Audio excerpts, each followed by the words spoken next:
जी तो जनाब, अब हम डिस्कस करते हैं लीनियर ऑप्टिमाइजेशन। लीनियर ऑप्टिमाइजेशन दो तरह से हो सकती है। नंबर वन, आप प्रॉफिट को मैक्सिमाइज करते हैं, प्रॉफिट मैक्सिमाइजेशन। और जो दूसरा, इसमें जो दूसरी तरह का हम काम करते हैं वो ये होता है कि हम लोग कॉस्ट मिनिमाइजेशन की तरफ चलते हैं। अब दोनों चीज़ें क्या होती हैं, इनको हवा में समझाने की बजाय हम लोग शुरू करते हैं प्रॉफिट मैक्सिमाइजेशन। और मैं आपको एक सिनेरियो बताता हूँ, फिर उस सिनेरियो की बेस पे मैं आपको समझाऊंगा कि लीनियर ऑप्टिमाइजेशन का बेनिफिट क्या है और इससे हम क्या आउटकम अचीव कर सकते हैं। देखिए जनाब, मेरे पास एक क्वेश्चन है, सवाल है, एक सिनेरियो है, एक स्टेटमेंट है। वो ये है कि a manufacturer produces two products. एक कंपनी है जो दो प्रोडक्ट्स बनाती है, प्रोडक्ट पी और Q, which must pass through the same process in department A and B. दो डिपार्टमेंट हैं, डिपार्टमेंट ए और बी, उन दोनों में से ए प्रोडक्ट्स बनती हैं पी और क्यू। ऐसे ही है जैसे फॉर एग्जांपल आप चेयर्स बना रहे हैं, प्लास्टिक की चेयर्स, तो एक पी टाइप की चेयर है और एक क्यू टाइप की चेयर है। और जो दो डिपार्टमेंट्स हैं, फॉर एग्जांपल एक फॉर्मिंग का डिपार्टमेंट हो सकता है, एक कटिंग का डिपार्टमेंट हो सकता है। Having weekly production capacity of 240 hours and 100 hours. Department A में जो टोटल कैपेसिटी है वो 240 घंटे काम कर सकती है और डिपार्टमेंट बी जो है वो 100 घंटे काम कर सकता है। प्रोडक्शन यानी कि प्रोडक्ट नंबर पी है needs 4 hours in department A and 2 hours in department B. जो पी टाइप की चेयर है या जो पी टाइप की आपकी प्रोडक्ट है, इसको 4 घंटे डिपार्टमेंट ए में लगते हैं, 2 घंटे डिपार्टमेंट बी में लगते हैं। और क्यू को 3 घंटे डिपार्टमेंट ए में और 1 घंटा जो है वो डिपार्टमेंट बी में लगता है। Profit yield for the product P is ₹700 and Q is ₹500। P आपको 700 रुपये का प्रॉफिट देता है और क्यू जो है वो आपको 500 रुपये का प्रॉफिट देता है, राइट। तो उसने सिनेरियो बताया, उसने कहा है कि दो प्रोडक्ट्स हैं, दो डिपार्टमेंट्स हैं, दोनों डिपार्टमेंट्स की उसने अवेलेबल कैपेसिटी बता दी है और ये भी बता दिया है कि जो प्रोडक्ट्स हैं उनको हर डिपार्टमेंट में कितना कितना टाइम लगता है। The manufacturer wants to maximise the profit with the given set of inequalities. वो प्रॉफिट को मैक्सिमाइज करना चाहता है, वो चाहता है कि मैं ज़्यादा से ज़्यादा प्रॉफिट कमा लूँ। तो भाई ज़्यादा से ज़्यादा प्रॉफिट कमाना है तो इतनी परेशानी वाली कौन सी बात है। हमें पता है कि प्रोडक्ट पी जो है वो 700 रुपये का प्रॉफिट कमा के देती है। तो आप ऐसे करो कि आप ज़्यादा से ज़्यादा पी बना लो जितने तुम बना सकते हो, क्यू को रहने दो, क्योंकि क्यू तो सिर्फ 500 रुपये का प्रॉफिट दे रहा है आपको।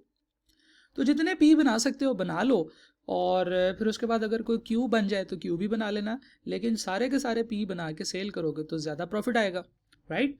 तो हम कह सकते हैं कि मैक्सिमम प्रॉफिट कहाँ पे होगा, मैक्सिमम प्रॉफिट, क्योंकि उसने प्रॉफिट को मैक्सिमाइज करना है, तो maximum profit is all P. ज़्यादा से ज़्यादा सारे के सारे पी बना लें। अब देखें, अगर मैं कंजम्पशन की बात करूं तो ए को, सॉरी, जो प्रोडक्ट पी है इसको डिपार्टमेंट ए में कितने घंटे लगते हैं, इसने बताया है जनाब, उसको डिपार्टमेंट ए में product P needs 4 hours in department A and 2 hours in department B. तो डिपार्टमेंट ए में उसको 4 घंटे लगते हैं, डिपार्टमेंट बी में उसको कितने घंटे लगते हैं, 2 आवर्स। डिपार्टमेंट ए में मेरे पास अवेलेबिलिटी क्या है जी, डिपार्टमेंट ए में मेरे पास 240 घंटे अवेलेबल है और डिपार्टमेंट बी में 100 घंटे अवेलेबल है। डिपार्टमेंट ए के हिसाब से मैं पी के कितने यूनिट्स बना सकता हूँ, 240/4, यानी कि मैं पी के 60 यूनिट्स डिपार्टमेंट ए में बना सकता हूँ। और डिपार्टमेंट बी के हिसाब से मैं पी के कितने यूनिट्स बना सकता हूँ, 100/2 यानी कि 50। इसका ये मतलब है कि डिपार्टमेंट बी में 50 यूनिट्स प्रोसेस हो सकते हैं और डिपार्टमेंट ए में 60 यूनिट्स। तो जो इनमें से दोनों में से मिनिमम होगा 50। ये तो वो नंबर है जो मैं प्रोडक्ट पी के बना सकता हूँ। अगर मैं सारे के सारे पी बनाऊँ तो मैं टोटल पी के कितने यूनिट्स बना सकता हूँ जनाब, टोटल पी के 50 यूनिट्स बनाए जा सकते हैं। तो जैसे ही मैं पी के 50 यूनिट्स बना लूँगा, 700 रुपया एक पी का प्रॉफिट मिलेगा, 35,000 रुपये का मेरा प्रॉफिट बन जाएगा। ये वो मैक्सिमम प्रॉफिट है जो मैं कमा सकता हूँ, राइट। ऐसे ही होना चाहिए ना, हमने ज़्यादा से ज़्यादा जितने यूनिट्स बनाए जा सकते हैं पी के उतने बना लिए। अच्छा, पी के अगर मैंने सारे यूनिट्स बना लिए हैं तो डिपार्टमेंट ए में तो थे 240 यूनिट अवेलेबल, इसमें से आपने कंज्यूम कर लिए, कितने यूनिट्स आपने कंज्यूम किए कंजम्पशन के हिसाब से। अगर हम लोग बात करें कि जी आपने 50 यूनिट्स बनाए हैं तो 4 × 50 200 यूनिट्स आपने कंज्यूम कर लिए। अवेलेबल कितने हो गए फिर इसमें, जो रिमेनिंग थे, अवेलेबल नहीं कहना चाहिए, रिमेनिंग कहना चाहिए, रिमेनिंग यूनिट्स इसमें 240 थे टोटल, इसमें से 200 आपने यूज़ कर लिए तो आपके पास 40 रह गए, राइट। यहाँ पे आपने 50 यूनिट जब बनाए तो 100 के 100 यूनिट्स आपने 100 के 100 घंटे आपने यूज़ कर लिए, रिमेनिंग 0 रह गए। ये नहीं कि अगर हम बात करें कि जब हमने 700 यूनिट्स 50 यूनिट्स बनाए तो हमें 3500 रुपये का प्रॉफिट बचा और डिपार्टमेंट ए में 40 घंटे बच गए। तो क्या ख्याल है, ये क्या एक अच्छी बात है? अच्छा, ऐसे करते हैं, एक और ऑप्शन देखते हैं। मैं ऑल पी की बजाय ऑल क्यू बनाता हूँ, क्या ख्याल है? तो कंजम्पशन, इसका मैं कलर चेंज कर लेता हूँ पेन का। कंजम्पशन की बात करें डिपार्टमेंट ए और बी में क्यू की कितनी कंजम्पशन होती है जनाब? ये उसने कहा था कि product Q requires 3 hours in and 1 hours respectively. तो ए में उसको 3 घंटे चाहिए और बी में उसको 1 घंटा चाहिए। अवेलेबिलिटी की अगर हम बात करें तो ये 240 अवेलेबल हैं और ये 100 अवेलेबल हैं। अगर हम लोग कन्वर्टेड कंजम्पशन की बात करें, कन्वर्टेड कंजम्पशन यानी कि हम कितने यूनिट्स बना सकते हैं, तो 240 तकसीम 3 मेरे पास 80 यूनिट इसके बन सकते हैं और 100 तकसीम 3 मेरे पास 100 यूनिट्स प्रोडक्ट बी में प्रोसेस हो सकते हैं क्यू के। अच्छा, तो मैं ज़्यादा से ज़्यादा अब यहाँ पे कितने यूनिट्स बना सकता हूँ? 80 बना सकता हूँ। अच्छा जी, 80 बना लिए मैंने। तो मेरे पास अगर क्यू के मैं यूनिट्स की बात करूं तो 80 यूनिट्स मैं बना सकता हूं और क्यू का 1 यूनिट मुझे कितने का प्रॉफिट दे रहा है? 500 का। तो ये तो मेरे पास 40,000 का प्रॉफिट हो गया। क्या ख्याल है? हमारी इनिशियल सोच ही गलत हो गई जब हमने ये कहा था कि भाई जो चीज़ हमें ज़्यादा प्रॉफिट दे रही है वो बना लो तो बेनिफिट हो जाएगा। लेकिन हमने क्यू की बात की कि सिर्फ अगर हम क्यू बनाएं तो क्यू से हमें 40,000 रुपये का प्रॉफिट हो जाएगा, 5,000 रुपये ज़्यादा प्रॉफिट। तो यहाँ से हमें ये पता चलता है कि फ़ौरन से हम लोग गेस नहीं कर सकते इस तरह की सिचुएशंस में। क्यों? क्योंकि हमारे पास कुछ लिमिटेशंस हैं और हर लिमिटेशन कहीं ना कहीं कंज्यूम हो रही है। तो इस कंजम्पशन की बेस पे बजाय इसके कि मैं तुक्का लगाऊं कि सारे पी बना लें या सारे क्यू बना लें, मैं एक सिस्टमेटिक वे से इस सारी की सारी प्रॉब्लम को देखूंगा। इस सिस्टमेटिक वे से जब मैं इस प्रॉब्लम को देखूंगा और इस प्रॉब्लम का एक सोल्यूशन निकालूंगा तो वो जो सोल्यूशन सेट होगा ये वो प्रॉफिट होगा जो सबसे ज़्यादा मैं कमा सकता हूँ। यानी कि इन लिमिटेशंस में रहते हुए अगर मैं ये चाहता हूं कि मैं अपने प्रॉफिट को मैक्सिमाइज करूं तो बजाय इसके कि मैं तुक्के लगाऊं, मैं लीनियर प्रोग्रामिंग करूंगा और लीनियर प्रोग्रामिंग से मुझे ये पता चलेगा कि मैं कौन से तरीके से किस किस तरह के आउटपुट से प्रोडक्शन करूं, यानी कि इनकी आपस में क्या रेशो होनी चाहिए, प्रोडक्ट पी के कितने यूनिट्स बनाऊं और क्यू के कितने यूनिट्स बनाऊं ताकि मैं मैक्सिमम प्रॉफिट हासिल कर सकूं, राइट। अभी हमने कहा है कि एक सिचुएशन हमारे पास ये है कि मैं तमाम पी बना लूं तो मेरे पास 35,000 यूनिट प्रॉफिट बनेगा। अगर मैं तमाम क्यू बना लूं तो मेरे पास 40,000 प्रॉफिट बनेगा। तो क्या कोई ऐसा सिनेरियो भी है जो कि इन गिवन अवेलेबल कॉन्स्ट्रेंट्स के अंदर रहते हुए जब मैं प्रोडक्शन करूं तो मेरे पास 40,000 से भी ज़्यादा प्रॉफिट आ जाए?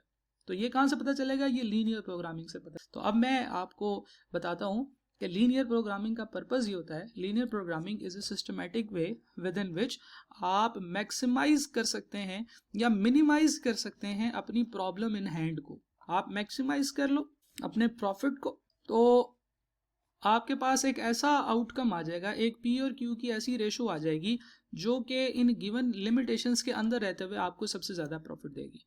सिमिलरली अगर आपके पास कोई एक और प्रॉब्लम हो जिसमें कि हम लोग ये देखना चाह रहे हैं कि कम से कम कॉस्ट करें तो फिर हम लोग मिनिमाइज कॉस्ट की तरफ चलेंगे और ये भी एक सिस्टमेटिक वे ही होता है, सेम प्रोसेस होता है। जिस तरह से हम लोग प्रॉफिट को मैक्सिमाइज कर रहे होते हैं उसी तरह से हम कॉस्ट को भी मिनिमाइज कर रहे होते हैं।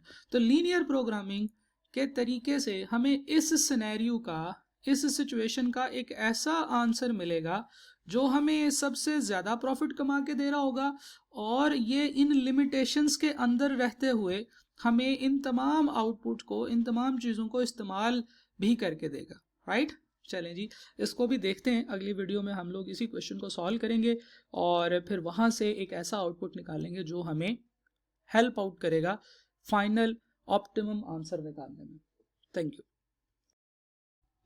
जी तो जनाब, अब इस सिनेरियो के अंदर से अब हम कैलकुलेशन स्टार्ट करते हैं। हम लोग किस तरह से वो सिस्टमेटिक वे में चलेंगे और किस तरह से हम इसका ऑप्टिमम सोल्यूशन फाइंड करेंगे। इसके कुछ स्टेप्स हैं। स्टेप नंबर वन होता है हमेशा वो ये कि आप इसमें से लिमिटेशंस डिफाइन करते हैं कि आपकी लिमिटेशंस क्या है, या आप लिमिटेशंस को कॉन्स्ट्रेंट्स भी कहते हैं, राइट। तो आपने कॉन्स्ट्रेंट्स डिफाइन करने हैं सबसे पहले क्या क्या है। देखें, उसने ये कहा है कि पी और क्यू दो प्रोडक्ट्स हैं जो आप बना रहे हो और ये डिपार्टमेंट ए और बी में से गुजरती हैं, लेकिन ए और बी में कैपेसिटी है 240 आवर्स की और 100 घंटों की। आपने प्रोडक्ट की कंजम्पशन दी है और उसके बाद उसने कहा है कि जी प्रॉफिट 700 यूनिट्स हैं, 700 रुपये है पी का और 500 है क्यू का। तो अगर मैं आपसे पूछूं कि हमारे पास कौन सी चीज़ लिमिटेड सप्लाई में है, कौन सी लिमिट्स हैं, what are the things which are limited, तो हम कहेंगे कि डिपार्टमेंट ए और बी के अंदर उनकी जो अवेलेबल कैपेसिटी है, प्रोडक्शन कैपेसिटी है, these are the limitations, right. तो सबसे पहला सवाल, ये कोई बहुत इजी सवाल इस सिचुएशन में ये है कि बताएं कि आपकी लिमिटेशंस क्या है। तो आप सबसे पहले अपनी लिमिटेशंस को लिखेंगे। लिमिटेशंस, सबसे पहली लिमिटेशन है डिपार्टमेंट ए की, राइट, डिपार्टमेंट ए की लिमिटेशन। और जो दूसरी लिमिटेशन है वो है जी डिपार्टमेंट बी की लिमिटेशन। ये आपकी लिमिटेशंस है। अगले कॉलम में आप लिखेंगे इनकी लिमिट्स, कि ये कितनी लिमिट्स हैं। आपके पास जो अवेलेबल कैपेसिटी है ये ज़्यादा से ज़्यादा 240 घंटे हो सकती है, 241 घंटे नहीं हो सकती, क्योंकि वीक में आप 241 घंटे काम नहीं करवा सकते, 240 घंटे ही करवा सकते हैं। तो यहाँ पे जो रूल है वो ये है कि आपने लिमिट्स लिखनी है और उनके साथ ये लिखना है कि ये मैक्सिमम लिमिट्स हैं या लोएस्ट लिमिट है या मिनिमम लिमिट है, जो भी है। तो ये है जी कि हमारे पास मैक्सिमम डिपार्टमेंट ए के अंदर 240 घंटे अवेलेबल हैं और डिपार्टमेंट बी के अंदर 100 घंटे अवेलेबल हैं। अच्छा जी, इस लिमिटेशन की कंजम्पशन के बारे में अब हम बात करेंगे कि इसको कंज्यूम कौन कर रहा है, राइट। एक सिस्टमेटिक वे लेके चल रहे हैं। हम कंजम्पशन की बात करेंगे कि जनाब अगर हम लोग प्रोडक्ट पी बनाएं और क्यू बनाएं तो इसमें कंजम्पशन कैसे होगी।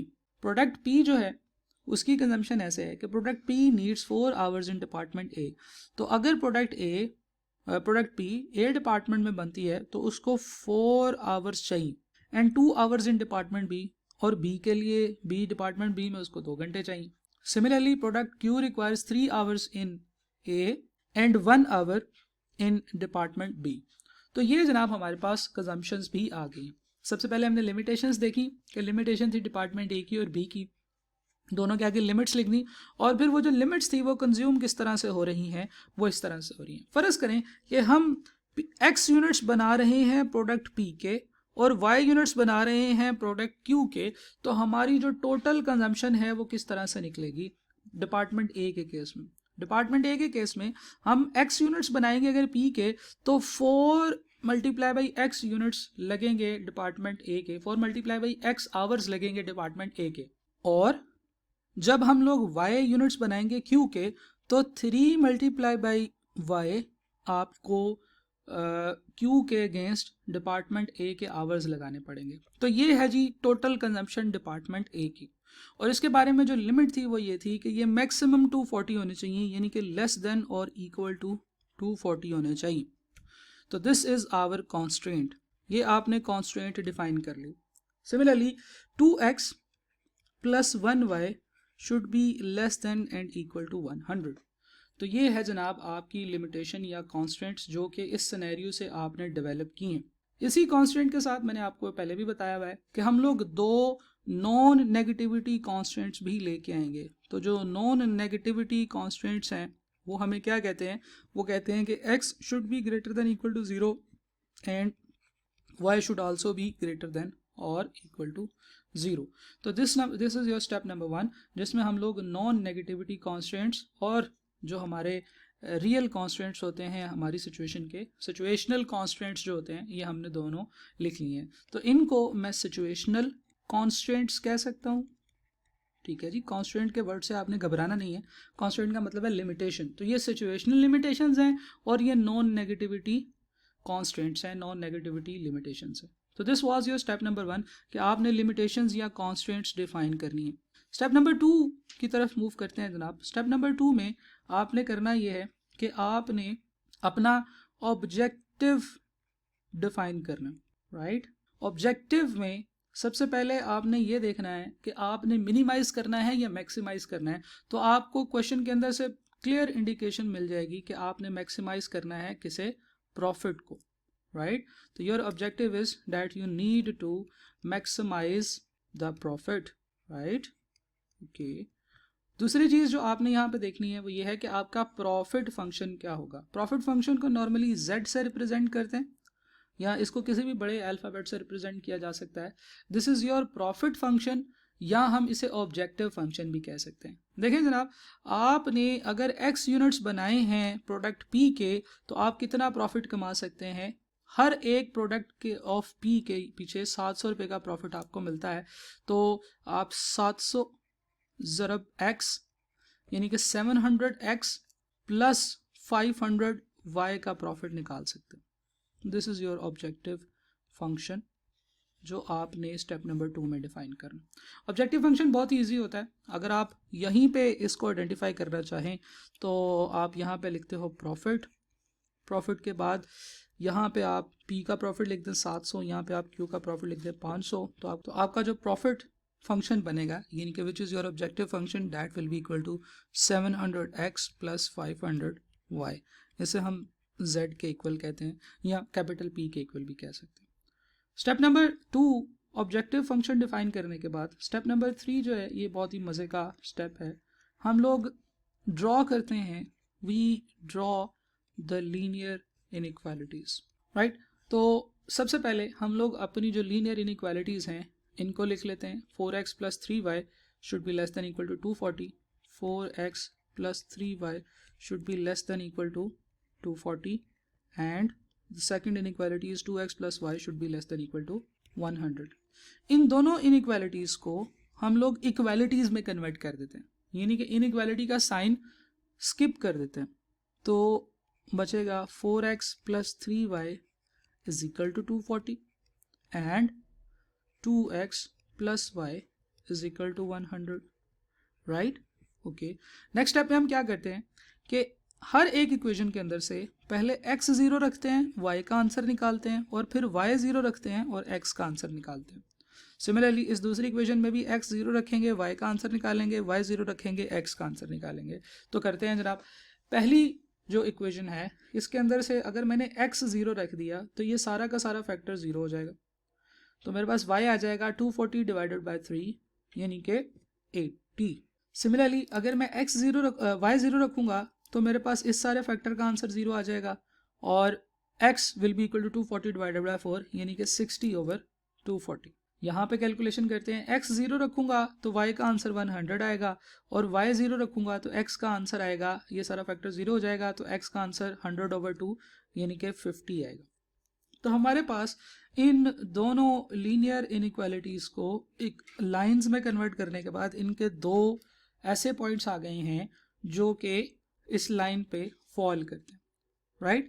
तो सबसे पहले हम लोग लाइंस ड्रॉ करेंगे, जैसे लीनियर इनइक्वालिटीज़ के ग्राफ हम बनाते हैं, और लाइंस ड्रॉ करने के बाद फिर हम ये देखते हैं कि हम जिन पॉइंट्स की बात कर रहे हैं वो इस लाइन के ऊपर हैं, यानी कि अबव द लाइन है और बिलो द लाइन है। तो जनाब इस तरह से हम लोग ग्राफ्स बनाएंगे। हमारे पास एक्स एक्सिस के ऊपर प्लॉट करने के लिए जो मैक्सिमम वैल्यू है वो 60 है। तो हम लोग यहाँ से देख लेंगे कि एक तो हर पॉइंट के ये वाले 0 0 हैं और ये वाले 60 और 50 है। तो मैक्सिमम जो मैंने एक्स एक्सिस पे प्लॉट करना है डैट इज़ 60। तो मैं ऐसे करता हूँ कि 10-10 के फ़र्क से यहाँ पे स्केलिंग कर लेता हूँ। सिमिलरली वाई एक्सिस पे मैंने जो सबसे बड़ी वैल्यू प्लॉट करनी है डैट इज़ 100। तो मैं वाई एक्सिस के ऊपर जो प्लॉटिंग करता हूँ वो भी 10-10 की कर लेता हूँ, 10, राइट। अब मैं इन पॉइंट्स को ड्रॉ करता हूँ। जो मेरे पास पहली लाइन है डैट इज़ 0 80। तो एक्स एक्सिस पे 0 और वाई एक्सिस पे 80, this will be the point 0 and 80। अगले पॉइंट की तरफ चलते हैं 60 एंड 0। तो ये जनाब आपका पॉइंट होगा। अब मैं एक स्ट्रेट लाइन लगाऊंगा जो इन दोनों पॉइंट्स को आपस में मिलाती होगी। ये तो थी जनाब line which was 4x plus 3y should be less than equal to 240। अब मेरा आपसे ये सवाल है कि जब हम लोग इनइक्वालिटी में इसको कन्वर्ट करेंगे तो क्या हम इस लाइन से ऊपर वाले एरिया की बात करें या इस लाइन से नीचे वाले एरिया की बात कर रहे हैं, राइट। तो इसका तरीका क्या होता है, इसका तरीका यही होता है कि आप इसको लिखेंगे 4x + 3y is less than equal to 240। आपने y को अकेला करना है, तो यहाँ से हो जाएगा 3y is less than equal to 240 minus 4x, right. और जब y यहाँ पे अकेला रह जाएगा तो ये हो जाएगा 240/3 माइनस 4/3x। तो जब y अकेला हो जाएगा, इसके साथ ना कोई साइन है ना कोई नंबर है, तो देखें इसके साथ कौन सा सिंबल आ रहा है साइड पे, तो सिंबल है जी y इज़ लेस देन और इक्वल टू 240। इसका मतलब ये है कि हम हर उस पॉइंट की बात कर रहे हैं जो इस y से नीचे की तरफ फॉल कर रहा है, राइट, और इस लाइन के ऊपर फॉल कर रहा है, इस लाइन से नीचे और इस लाइन से नीचे और इस लाइन पर फॉल कर रहा है। हम उस तमाम पॉइंट्स की बात कर रहे हैं। अच्छा, अगर इस कॉन्सेप्ट को समझा जाए तो एक्चुअली ये जो लिमिटेशन है, ये जो कॉन्स्टेंट है, ये कौन से डिपार्टमेंट से आई थी, ये आई थी डिपार्टमेंट नंबर ए से, राइट। तो डिपार्टमेंट नंबर ए कहता है कि जनाब आप x के जो मर्जी आंसर्स बना लें, आप जो मर्जी x और y प्रोडक्शन कर लें, लेकिन आप इस लाइन से बाहर नहीं जा सकते। क्यों? क्योंकि जब आप इस लाइन से बाहर जाओगे तो मैं उतने यूनिट्स नहीं बना सकूंगा, क्योंकि मेरे पास जो ज़्यादा से ज़्यादा लिमिट है वो 240 आवर्स की है। यानी कि फ़र्ज़ करें कि मैं ये पॉइंट पे प्रोडक्शन करता हूँ, राइट, इस पॉइंट पे प्रोडक्शन करता हूँ, ये है जी 10 यूनिट्स ऑफ x और 10 यूनिट्स ऑफ y। तो अगर मैं 10x और 10y बनाऊंगा तो क्या डिपार्टमेंट ए बना के दे सकता है मुझे 10x और 10y? देखें ना जनाब, डिपार्टमेंट ए में 4 घंटे लगते हैं एक x को, तो टोटल 40 घंटे लगेंगे, तो 10 यूनिट बन जाएंगे प्रोडक्ट x के, और 30 घंटे लगेंगे तो 10 यूनिट बन जाएंगे y के। इसका मतलब ये है कि टोटल 70 घंटों में हम लोग ये काम कर सकते हैं कि 10x और 10y बना लें। तो इसका मतलब ये है कि ये काम यहाँ पे हो सकता है, राइट। सिमिलरली अगर हम दूसरे तरीके से देखें तो हम x और y की वैल्यूज़ जब इस इनइक्वालिटी में पुट करेंगे तो क्या ये इनइक्वालिटी सही साबित होगी? अभी कर लेते हैं। 4 × 10 + 3 × 10 should be less than equal to 240। तो ये बन रहा है जी 70 should be less than equal to 240। तो इसका मतलब ये है कि अगर मैं x 10 रखूँ और y 10 रखूँ तो ये स्टेटमेंट ट्रू होती है। यानी कि इसका मतलब ये है कि 10, 10 is part of solution set of this situation.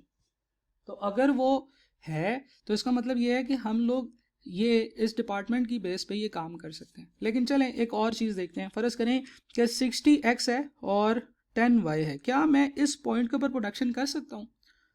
Right, this is a point. फ़र्ज़ करें मैं इसे कहता हूँ पॉइंट ए, और ये पॉइंट कहता है जनाब के प्रोडक्शन आपने करनी है और आपने 60 यूनिट x के बनाने हैं, 10 यूनिट y के बनाने हैं। तो ये ग्राफिकली भी हमें नज़र आ रहा है कि सोल्यूशन सेट का पार्ट नहीं है ये एरिया, और अगर ये एरिया सोल्यूशन सेट का पार्ट नहीं है तो जब हम यहाँ पे इस ओरिजिनल इक्वेशन में ये x और y की वैल्यूज़ पुट करेंगे तो क्या आंसर ट्रू आना चाहिए? नहीं आना चाहिए। करके देखते हैं। देखिए 4 × 60 + 3 × 10 should be less than equal to 240। 4 × 60 आ रहा है जनाब 240, और 3 × 10 30 should be less than equal to 240, यानी कि 270 should be less than equal to 240। क्या ये ऐसे हो रहा है? नहीं हो रहा, ये स्टेटमेंट गलत है।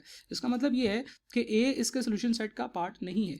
तो यहाँ से हमने रिपीट कर ली वो तमाम चीज़ें जो लीनियर इनइक्वालिटी के सोल्यूशन सेट में हम लोग देखते थे। तो डिपार्टमेंट ए कहता है कि भाई इस लाइन से नीचे नीचे रहना है आपने, इस लाइन से ऊपर नहीं जा सकते आप जब आपने प्रोडक्शन करनी है। सिमिलरली मैं इसी सिनेरियो में ही, इसी ग्राफ के ऊपर भी ही जब दूसरा डिपार्टमेंट बना लूँगा, जब दूसरे डिपार्टमेंट की कॉन्स्टेंट भी डिफाइन कर लूँगा, तो मेरे पास एक कॉमन रीजन आ जाएगा जो कि दोनों डिपार्टमेंट्स के अंदर अलाउ है, राइट। तो करके देखते हैं, फिर उसके बाद देखते हैं इसका क्या मतलब है जी। तो जनाब हमारे पास जो दूसरा डिपार्टमेंट है उसके लिए पॉइंट्स है 0 और 100। तो यहाँ से x एक्सिस पे 0 और y एक्सिस पे 100, this will be your point, and then 50 and 0, तो ये आपका पॉइंट बनेगा, राइट। अब हम इन दोनों पॉइंट्स को एक लाइन से मिला देंगे। ले जनाब, तो ये रहा डिपार्टमेंट नंबर 2, डिपार्टमेंट बी, और हमें पता है कि इसमें जो लीनियर इनइक्वालिटी का साइन है वो भी लेस देन इक्वल टू है, बिल्कुल वैसा ही है जैसा ऊपर वाली स्टेटमेंट में था। तो ये भी नीचे वाले एरिया की बात कर रहा होगा। तो अब ज़रा गौर से देखें, मैं येलो कलर से हाईलाइट कर रहा हूँ वो एरिया जो कि डिपार्टमेंट नंबर बी अलाउ करता है, राइट, और रेड कलर की लाइनिंग वाला वो एरिया है जो कि डिपार्टमेंट ए अलाउ करता है, ठीक है। ये नीचे वाला सारा एरिया दोनों तरफ अलाउ है। इसका मतलब ये है कि डिपार्टमेंट ए ने ये कहा था कि आपने इस लाइन को जंप नहीं करना, और डिपार्टमेंट बी ने ये कहा है कि आपने इस लाइन को भी जंप नहीं करना। यानी कि अगर मैं इस एक पॉइंट पे प्रोडक्शन कर रहा हूँ तो ये डिपार्टमेंट ए के फिजिबल रीजन में भी आती है और डिपार्टमेंट बी के भी फिजिबल रीजन में आती है, राइट। ये डिपार्टमेंट ए से भी नीचे है और बी से भी नीचे है, तो जो एरिया इनके नीचे आ रहा होता है उसे हम फिजिबल रीजन कह सकते हैं। तो डिपार्टमेंट ए का जो फिजिबल रीजन है वो उसकी लाइन से नीचे है और डिपार्टमेंट बी का भी जो फिजिबल रीजन है वो उसकी लाइन से नीचे है। तो ये इस पॉइंट पे मैं प्रोडक्शन कर सकता हूँ। लेकिन अगर मैं इस पॉइंट की बात करूँगा तो ये ए की पहुँच से भी बाहर है और बी की पहुँच से भी बाहर है, तो मैं यहाँ पे प्रोडक्शन नहीं कर सकता। सिमिलरली अगर मैं इस पॉइंट पे प्रोडक्शन करूँगा तो देखें ये येलो लाइन वाले यानी कि डिपार्टमेंट बी की पहुँच में तो है, लेकिन जो ब्लू लाइन है इसकी पहुँच से बाहर है। तो जब मैं यहाँ पे प्रोडक्शन करना चाहूँगा तो मैं यहाँ पे भी प्रोडक्शन नहीं कर सकूँगा। क्यों? क्योंकि यहाँ पे डिपार्टमेंट बी की सप्लाई तो होगी लेकिन डिपार्टमेंट ए की सप्लाई से बाहर चली जाएगी ये चीज़। सिमिलरली इस पॉइंट पे भी मैं प्रोडक्शन कर सकता हूँ लेकिन नहीं कर सकता। मैं करना चाहूँ तो यहाँ पे प्रोडक्शन नहीं कर सकता। क्यों? क्योंकि ये blue line which is department number A उसके तो नीचे है, उसके हिसाब से ये पॉसिबल है, लेकिन red line which is department number B उसके हिसाब से ये पॉसिबल नहीं है। तो मैं सिर्फ और सिर्फ उतने एरिया में प्रोडक्शन कर सकता हूँ जो इन दोनों से नीचे है, राइट। सिमिलरली हमारे पास दो और कॉन्स्टेंट्स होती हैं। एक कॉन्स्टेंट होती है जी non negativity constant, x should be greater than equal to 0 and y should be greater than equal to 0। ये नॉन नेगेटिविटी कॉन्स्टेंट्स भी जब हम यहाँ पे ड्रॉ करते हैं तो इससे हमारा जो पॉसिबल एरिया है वो सिर्फ और सिर्फ फर्स्ट क्वाड्रेंट में रह जाता है।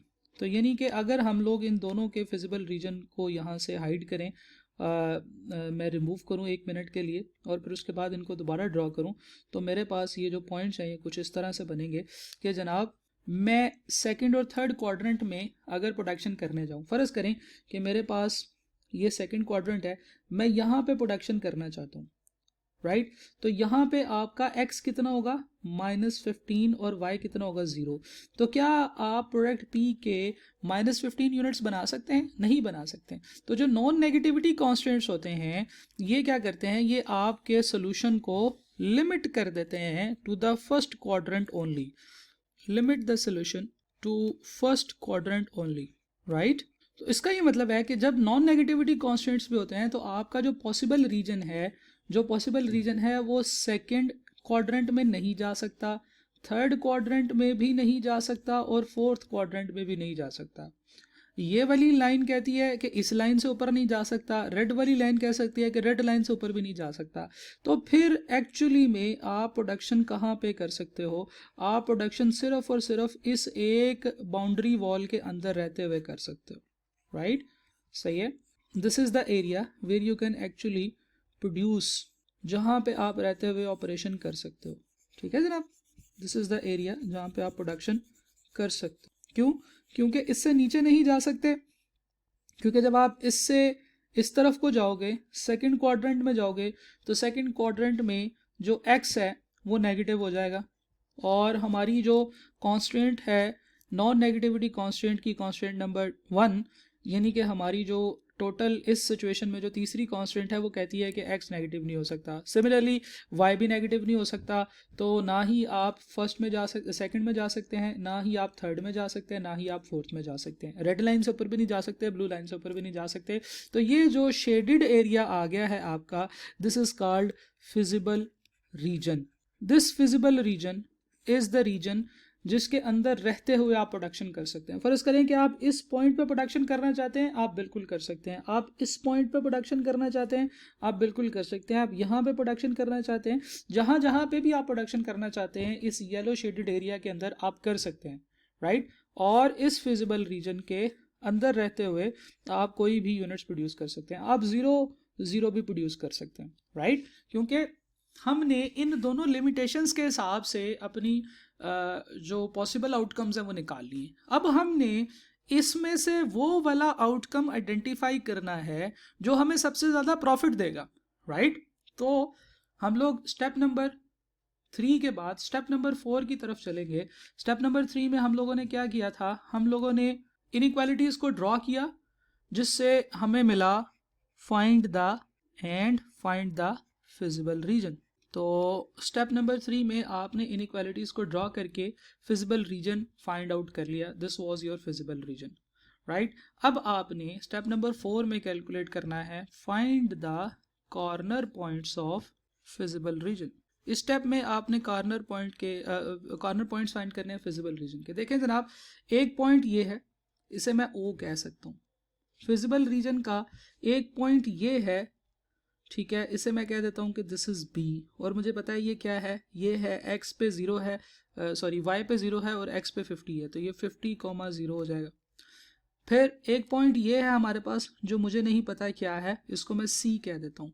और फिजिबल रीजन का एक कॉर्नर ये है जिसे मैं डी कह देता हूँ, और मुझे पता है डी क्या है, ये है जी 0,80, राइट। यही तो मैंने ड्रॉ किया था। तो यहाँ से मेरे पास 4 कॉर्नर पॉइंट्स आ जाएंगे जिनका नाम है 0 यानी कि ओ, फिर ए, फिर बी और फिर सी। ओ मुझे पता है 0,0 है, जो ए है वो मुझे पता है, इसको मैंने ए कह दिया, तो ए जो है वो है जी 0,0। बी मुझे पता है क्या निकला था 50,0। सी क्या है, सी मुझे नहीं पता, अभी मैं कैलकुलेट कर लेता हूँ। और डी क्या है, डी है 0,80। अच्छा जी, सी को कैसे कैलकुलेट करेंगे? देखें जरा, अगर हम गौर से देखें तो जो पॉइंट सी है वो लाइन 1 और लाइन 2 इन दोनों लाइंस का पॉइंट ऑफ इंटरसेक्शन है। क्या ख्याल है? लाइन 1 और लाइन 2 का पॉइंट ऑफ इंटरसेक्शन है पॉइंट सी। तो हम लोगों ने कार्टेशियन प्लेन के अंदर पढ़ा था कि जब हमारे पास कोई भी दो लाइंस होती हैं तो उनका पॉइंट ऑफ इंटरसेक्शन एक्चुअली उनका सोल्यूशन सेट होता है।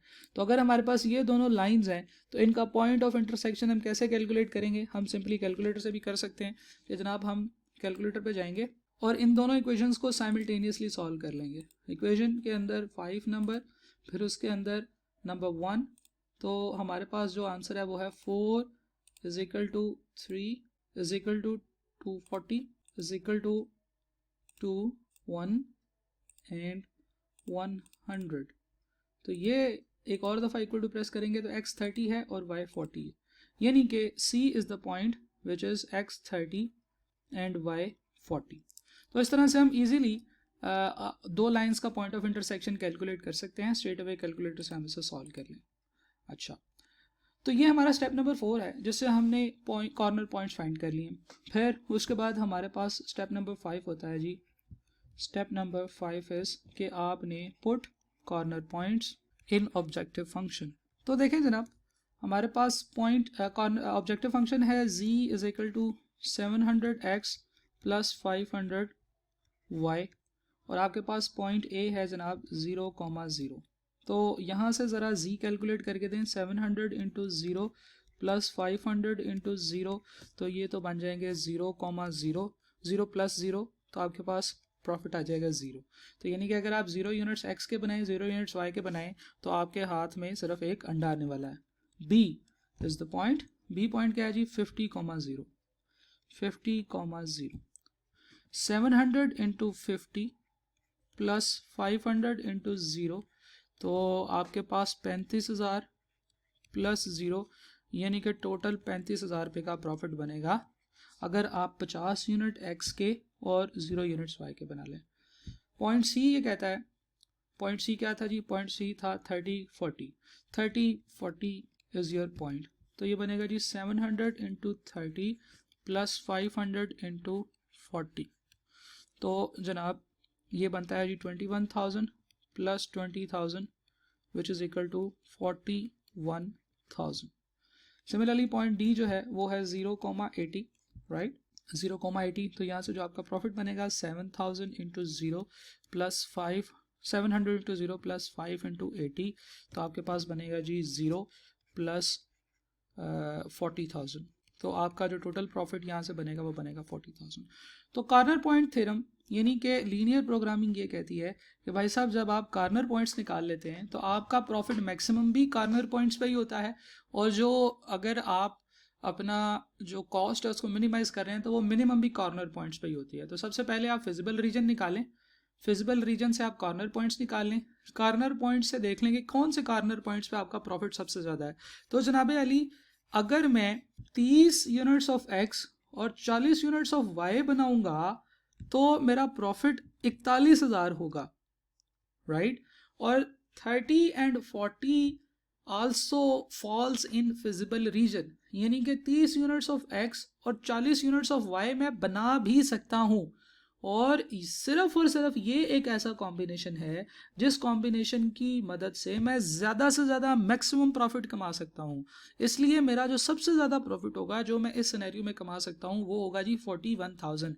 इससे ज़्यादा प्रॉफिट मैं कभी भी नहीं कमा सकता।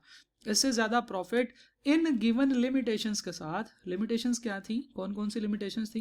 लिमिटेशंस ये थी कि डिपार्टमेंट ए के अंदर मैक्सिमम आप 240 आवर्स काम कर सकते हैं और डिपार्टमेंट बी में मैक्सिमम आप 100 आवर काम कर सकते हैं। तो इससे ज़्यादा प्रॉफिट मैं इन लिमिटेशंस के साथ नहीं कमा सकता।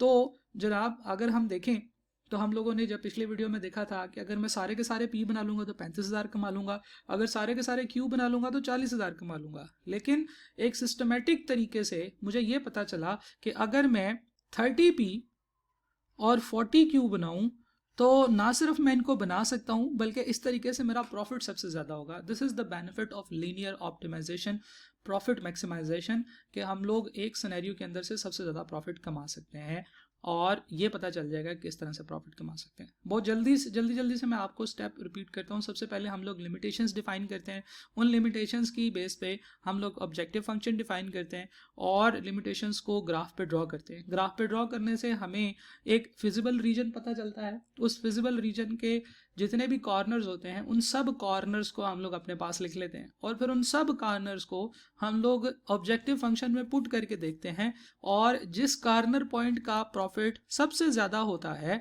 वो हमारा ऑप्टिमम सोल्यूशन होता है, राइट। एक और क्वेश्चन अब हम इस टॉपिक का करेंगे और फिर इंशाल्लाह उसके बाद हम लोग कॉस्ट मिनिमाइजेशन को भी देखेंगे, राइट। थैंक यू जी। तो जनाब लीनियर ऑप्टिमाइजेशन में जो प्रॉफिट मैक्सिमाइजेशन है उसका एक और क्वेश्चन अब हम पढ़ते हैं। सवाल ये है कि एक manufacturer produces 2 products X1 and X2। वो 2 प्रोडक्ट्स बनाता है, एक X1 है और एक X2 है। Resources available for the production of these 2 items are restricted to 200 support staff hours, 320 machine hours and 280 labour hours, right. तो उसने बताया है कि आपके पास कुछ लिमिटेशन है, कुछ रिस्ट्रिक्शन है और वो जो रिस्ट्रिक्शन है वो किस चीज़ की है?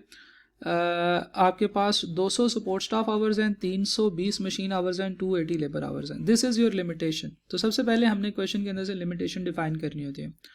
X1 require for its production 1 support staff, 1 machine hour and 2 labor hours. X2 requires 1 support staff hour, 2 machine hour and 0.8 labor hour. X1 requires 300 profit. X1 का जो है वो 300 का प्रॉफिट होता है और X2 का जो प्रॉफिट है वो 200 का होता है। तो जनाब ये उसने हमें प्रॉफिट के बारे में इंफॉर्मेशन दी, राइट। और इसके अलावा उसने हमें जो इन्फॉर्मेशन दी है वो उसने हमें कंजम्पशन से मुतालिक इन्फॉर्मेशन दी है। तो इस इंफॉर्मेशन के 3 पार्ट्स हैं। पहली कि लिमिटेशन क्या है, दूसरा कि कंजम्पशन कैसे होगी और तीसरा आपका प्रॉफिट कैसे आएगा। प्रॉफिट से आपको ऑब्जेक्टिव फंक्शन के बारे में इंफॉर्मेशन दी। The manufacturer wants to determine the profit maximization, profit maximizing weekly output, यानी कि कितने आउटपुट से हम लोग प्रोडक्शन करें कि आपका प्रॉफिट मैक्सिमाइज हो जाए। तो बहुत सारी इन्फॉर्मेशन यहाँ से हमें पता चल गई है। स्ट्रेट अवे हम क्वेश्चन की तरफ चलते हैं। स्टेप नंबर 1 क्या होता है? हम लोगों ने कॉन्स्ट्रेंट्स या लिमिटेशंस को डिफाइन करना होता है। तो कॉन्स्ट्रेंट्स को डिफाइन करने के लिए सबसे पहले हम लोग देखते हैं कि हमारी लिमिटेशंस क्या क्या हैं। तो हमारी लिमिटेशंस यहाँ पे हैं 3। एक लिमिटेशन है सपोर्ट स्टाफ आवर, दूसरी लिमिटेशन है हमारी मशीन आवर्स और तीसरी लिमिटेशन है लेबर आवर्स। लिमिट्स क्या क्या हैं? देखें जनाब, हमें 200 सपोर्ट स्टाफ आवर्स अवेलेबल हैं हमारे पास, 320 मशीन आवर्स अवेलेबल हैं, 280 लेबर आवर्स अवेलेबल। अच्छा जी, ये क्या है? मैक्सिमम है कि मिनिमम है? ये हमारे पास मैक्सिमम है, ये भी हमारे पास मैक्सिमम है और ये भी हमारे पास मैक्सिमम है जो कि अवेलेबिलिटी है। आगे चलते हैं जनाब, हम कंजम्पशन की बात करते हैं क्योंकि जब लिमिट होगी तो उसके साथ ही कंजम्पशन आएगी। कंजम्पशन हम लोग कर रहे हैं 2 प्रोडक्ट्स में, X1 में और X2 में। तो कंजम्पशन के बारे में इंफॉर्मेशन दी है कि X1 requires for its production 1 support staff hour, यानी कि सपोर्ट स्टाफ 1 चाहिए, 1 machine hour and 2 labour hours. Similarly, X2 requires 1 support staff hour, 2 machine hours and 0.8 labor hours. Right. अच्छा जी, यहाँ से हमारे पास जो कॉन्स्टेंट्स बनेंगे वो ये बनेंगे कि जितने मर्जी हम लोग फॉर एग्जाम्पल फ़र्ज़ करें कि हम लोग x1 बनाते हैं, यूनिट्स ऑफ x1, तो 1 into x1 plus 1 into x2 should be less than और इक्वल टू 200। यानी कि जितने मर्जी x1 के यूनिट्स बना लें, जितने मर्जी x2 के यूनिट्स बना लें, हम लोग इसको x और y भी कह सकते हैं। फ़र्ज़ करें कि हम कहते हैं इसको x और y में ही कर लेते हैं ताकि इजी रहे, कि हम लोग x यूनिट्स बना रहे हैं प्रोडक्ट x1 के और y यूनिट्स बना रहे हैं प्रोडक्ट x2 के। तो अगर हम x यूनिट बना रहे हैं x1 के, तो टोटल जो कंजम्पशन होगी 1 इंटू x होगी, और जो अगर हम लोग y यूनिट्स बना रहे हैं x2 के, जो यहाँ पे जो टोटल कंजम्पशन होगी वो बनेगी 1y। सिमिलरली मशीन आवर्स के केस में होगा 1x plus 2y should be less than और इक्वल टू व्हाट, 320, राइट। और लेबर आवर्स के केस में 2x plus 0.8y should be less than और equal to 280, right, 280 labour hours. तो ये हमारे पास 3 कॉन्स्टेंट्स आ गई। इसके बाद नॉन नेगेटिविटी कॉन्स्टेंट्स भी हमारी इसी तरह से आएंगी कि जनाब x should be greater than equal to 0 and y should be greater than equal to 0। और यहीं से हम लोग ऑब्जेक्टिव फंक्शन के लिए भी इंफॉर्मेशन पुट कर लेते हैं कि जो प्रॉफिट होगा वो x1 का 1 यूनिट मुझे कितना प्रॉफिट दे रहा है, ये मुझे यहाँ से पता चलेगा 300 का, और x2 का 1 यूनिट मुझे 200 का प्रॉफिट दे रहा है। तो जनाब प्रॉफिट कहाँ से पता चलेगा, 300 और 200, और यहाँ से जो मेरा ऑब्जेक्टिव फंक्शन बनेगा, जो objective function will be z is equal to 300x plus 200y, right. तो स्टेप नंबर 2 भी हम लोगों ने यहीं पे कर लिए। हम पेपर पे ज़रूर लिखेंगे कि स्टेप नंबर 2 क्या है। ऑब्जेक्टिव ये है कि हमने प्रॉफिट फंक्शन को मैक्सिमाइज करना है, तो हम लोग लिखेंगे मैक्सिमाइज प्रॉफिट, राइट। और प्रॉफिट फंक्शन क्या है जी, z is equal to 300x plus 200y। Straight away हम लोग स्टेप नंबर 3 की तरफ मूव करेंगे। स्टेप नंबर 3 क्या है जी, स्टेप नंबर 3 है कि हमने इन जो इनइक्वालिटीज़ हैं, इन कॉन्स्टेंट्स को हम लोगों ने ड्रॉ करना है। तो हमारे पास है जी x plus Y should be less than equal to 200, x plus Y should be less than equal to 200, this is number 1। Second constant जो है वो है हमारे पास x plus 2y should be less than equal to 320, और जो third constant है वो है जी 2x plus 0.8y should be less than equal to 280, 2x plus 0.8y less than equal to 280। हम लोग क्या करते हैं कि इन तमाम इनइक्वालिटीज़ को इक्वेशंस में कन्वर्ट करते हैं, x plus Y is equal to 200, और फिर इसके बाद हम लोग क्या करते हैं, x को 0 रखते हैं और y की वैल्यू कैलकुलेट करते हैं, और y को 0 रखते हैं और x की वैल्यू कैलकुलेट करते हैं। यहाँ पे x 0 रखा, y 200 आ गया, y 0 रखा होता x 200 आ गया। यहाँ पे भी हम लोग इसी तरह से करेंगे, x 0 रखेंगे, y का आंसर कैलकुलेट करेंगे, y 0 रखेंगे, x का आंसर कैलकुलेट करेंगे। x 0 रखा तो y 320/2 यानी कि 160 आ गया, और y 0 रखा तो x 320 आ गया। सिमिलरली यहाँ पे भी हम इसी तरह से करेंगे कि x 0 रखेंगे, y का आंसर निकालेंगे, और y 0 रखेंगे, x का आंसर निकालेंगे। तो हमारे पास यहाँ पे जब मैं x 0 रखूँगा तो y का आंसर आएगा 280 डिवाइडेड बाई 0.8, 350, और जब y 0 रखूँगा तो x का आंसर 140 के इक्वल है, राइट। तो इस तरह से ये मेरे पास इन तीनों इनइक्वालिटीज़ के अगेंस्ट हमारे पास क्या आ गए हैं, इंटरसेप्ट्स आ गए। अब मैं इसको ड्रॉ करूँगा जनाब x एक्सिस और y एक्सिस के ऊपर। तो जनाब क्योंकि मैंने x एक्सिस के ऊपर जो ज़्यादा से ज़्यादा वैल्यू प्लॉट करनी है, डेट इज़ 350, तो मैं ऐसे करता हूँ कि यहाँ पे 50-50 के डिफरेंस से बॉक्स बना लेता हूँ। This will be the 50, this will B 100, this will be 150, then 250, then 300, right? Okay, तो ये मेरे पास x एक्सिस है। इसी तरह से y एक्सिस के ऊपर मैंने जो मैक्सिमम वैल्यू प्लॉट करनी है, डेट इज़ 200, तो मैं यहाँ पे 20-20 के डिस्टेंस से बना लेता हूँ। 20, 40, 60, 80, 100, 120, 140, 160, 180, राइट। अब एक एक करके मैं इन सारी लाइंस को प्लॉट करूँगा। सबसे पहली लाइन है जनाब ब्लू कलर की, 0, 200 and 200, 0। This will be the point here and here. अब इन पॉइंट्स को मैं एक स्ट्रेट लाइन से आपस में मिला दूंगा। ले जनाब, तो ये मेरे पास है जी line number 1 which is inequality number 1, जो मुझे कहती है कि जनाब आप जितने मर्जी एक्स और वाई बना लें लेकिन इस लाइन से ऊपर नहीं जाना। आप देखें कि X plus Y is less than equal to 200, तो यहाँ से बहुत इजीली आप देख सकते हो कि वाई यहाँ पे रह जाएगा, एक्स उधर जाके माइनस हो जाएगा, तो वाई के साथ लेस दैन इक्वल टू का साइन है। तो बिलो दिस एरिया की बात हो रही है, इस एरिया की बात हो रही है, this area including the line points on the line, ये तमाम एरिया इसका फिजिबल रीजन है, राइट। ओके, तो इस एरिया के अंदर आप प्रोडक्शन कर सकते हैं, इसके अलावा और कहीं प्रोडक्शन नहीं कर सकते। इसी तरह से जब हम लोग रेड कलर की लाइन को ड्रॉ करते हैं तो रेड कलर की लाइन में है जी 0 160, this will be your point 0 160, और जो दूसरा पॉइंट है वो है जी 320 एंड 0, यानी कि 300, 300 से आगे 350, तो 350 और 300 के दरमियान में थोड़ा सा पीछे यहाँ पे कहीं पे 320 होगा, राइट। थोड़ा आगे बन गया है, ये रहा आपका 320, राइट। तो अब इन दोनों पॉइंट्स को जब आप एक स्ट्रेट लाइन से मिला दोगे तो आपका दूसरा कांस्टेंट भी बन जाएगा, राइट।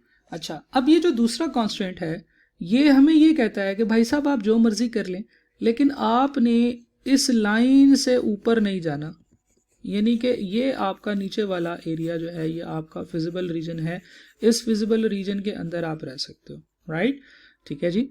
अच्छा, अब ज़रूरी नहीं है कि इसका फिजिबल रीजन दूसरी लाइन का फिजिबल रीजन बिल्कुल सेम हो। मैं इन दोनों जो लाइंस को मैंने ड्रॉ किया इनको मिटा देता हूँ। तो देखें जनाब, मेरे पास जो फिजिबल रीजन इन दोनों का रह गया है वो ये वाला एरिया है, राइट। ठीक है जी।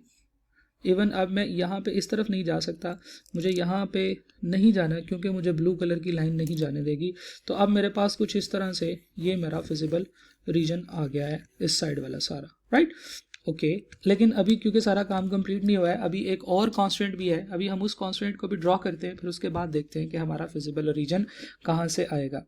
0 and 140, this point is 0 140 and the next point is 350 and 0, this is your 350 and 0।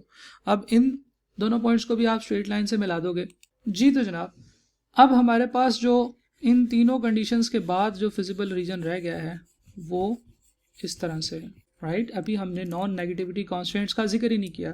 देखें, जब हम लोग अपने नॉन नेगेटिविटी कॉन्स्टेंट्स की बात करेंगे तो वो तो ये कहते हैं कि जनाब आपका फिजिबल रीजन जो है वो ना तो थर्ड क्वाड्रेंट में हो सकता है, ना ही सेकंड में और ना ही फोर्थ में। तो फिर जब इन सारी लिमिटेशंस को हम इकट्ठा देखेंगे तो जो हमारे पास कॉमन फिजिबल रीजन रह जाएगा वो सिर्फ इतना सा रह जाएगा, ये जो फर्स्ट क्वाड्रेंट के अंदर इन तीनों के नीचे है एरिया।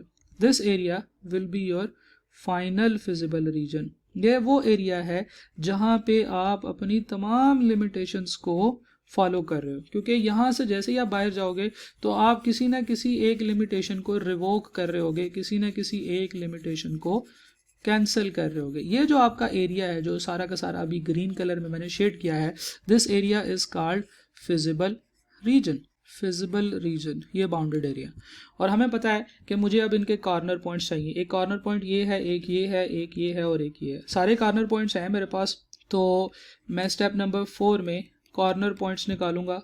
ये पॉइंट इसको मैं ए कह देता हूँ। तो पॉइंट ए जो है ये है 0,0, पॉइंट बी जो है ये मुझे पता है 0,200 है, सॉरी ये है जी 200,0।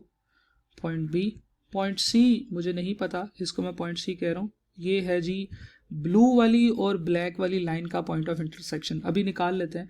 This will be your point number D. तो पॉइंट नंबर डी क्या होगा जी, ये तो आपको पता है, ये यहीं से पता चल जाएगा। ये है जी 0,140, 0,140। अब पॉइंट सी चाहिए। Point C is point of intersection of कौन कौन सी लाइन, ब्लू और ब्लैक कलर की लाइन, यानी कि लाइन नंबर 2 और लाइन नंबर 3 के इंटरसेक्शन से आ रही है। तो बिल्कुल उसी तरह से जैसे मैंने कैलकुलेटर के ऊपर साइमल्टेनियस इक्वेशन को सॉल्व करना सीखा है, मैं इसको सॉल्व करूँगा। सबसे पहले एक इक्वेशन है which is 1 is equal to 2 is equal to 320 is equal to 2 is equal to 0.8 is equal to 280। तो यहाँ से आपके पास जब एक और दफ़ा इक्वल टू का बटन प्रेस करेंगे तो x 95 है और y जो है वो है 112.5। तो जनाब हमारे पास जो पॉइंट सी निकला है वो निकला है 95 एंड 112.5, राइट। अब स्टेप 4 में क्या करना है हमने, स्टेप नंबर 5 में कि हमने ये जो जितने भी हमारे पास पॉइंट्स आए हैं कॉर्नर पॉइंट्स, इनको हमने ऑब्जेक्टिव फंक्शन में पुट करना है। तो हमारे पास जो है वो आएगा कि put corner function put corner points in objective function, right? तो जनाब कॉर्नर पॉइंट्स ऑब्जेक्टिव फंक्शन है z is equal to what 300x plus 200y। तो कॉर्नर पॉइंट जो ऑब्जेक्टिव फंक्शन है 300x प्लस 200y। तो पॉइंट ए है जनाब हमारे पास 0,0, तो जिसको मैं कॉर्नर ऑब्जेक्टिव फंक्शन में पुट करूँगा तो 0 ही आंसर आएगा। पॉइंट बी है जी 200,0, तो ये बन जाएगा 300 into 200 plus 200 into 0, this will be equal to 6000 plus 0 which is equal to 6000।